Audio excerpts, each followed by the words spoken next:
data comes from about 13 different sources. And today we'll actually go through about 4 of those sources so we get an idea of where the data comes from, how it's actually processed, and then finally how we can actually use it. Here we are at the Incarnate Word headwaters. This is a cooperative observing station for the National Weather Service. These are a whole series of instruments which are actually read daily by both students and faculty. This is the simplest of the instruments. This is merely a cylinder into which we put a dipstick, and on a daily basis we measure how much precipitation actually occurs here.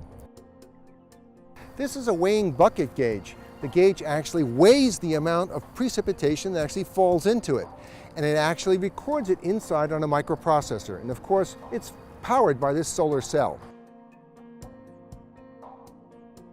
Now Chris, this is the last instrument we have here at the station. This is a temperature gauge which measures the maximum and minimum temperature, and it's recorded and then sent off to the National Weather Service. One other form of data that we can actually obtain to understand the climate comes from these ocean sediment cores. This is a core that was collected from about 300 feet below the floor of the ocean, under about 1,000 feet of water. From the composition of this core, we can tell something about the climate and what was going on in the ocean waters above it.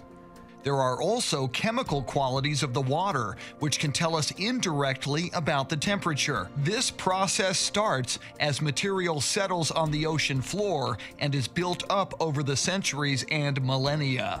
Ice cores are taken from the Antarctic region and from the Greenland region.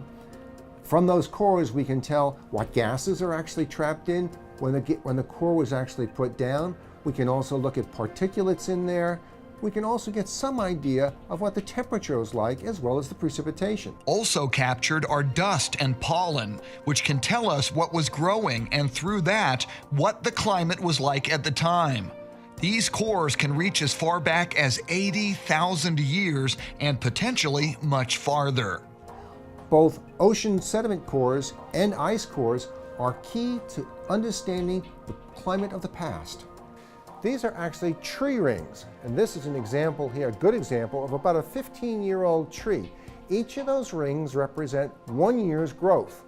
Now, the tree rings start out as light in color during the early springtime, and they actually change darker as they get towards the fall. So it becomes very obvious what a ring is, and it's an annual ring. The width of that ring actually gives us information about the precipitation and a little bit about the temperature during which the tree actually grew. This tree ring is about 89 years old, and it comes right here from San Antonio. My students and I have been actually diligently counting all of these rings, and we're actually going to look to try to trace the climate back 89 years using this particular tree cookie. These tree rings are very important in our research about climate. The data is used to actually merge together with other sources of data, like the data we collect down in the headwaters region, and other forms of data to actually get a more complete picture of what the climate was like, particularly here in Texas. We can actually use these data to actually help calibrate our climate models, as well as understand the direction in which the climate is actually moving. Now Chris, what this is actually a measuring device which we use to document the sizes in photographs. These actually break off. These are 10 centimeters, and each of these individual ones are a single centimeter for a total of 30 centimeters in length. So as I put this down and a picture is taken, you can actually tell and scale off of that how big the tree rings are. All of the data that we've been seeing, the sources of this data, are really important for us to understand both what the climate is now and what it will be like in the future. And if this climate is actually changing, and there's every indication that the climate is shifting, and it is due to human efforts, human beings and what they do, we have an opportunity to intervene and to try to mitigate this. Will it work?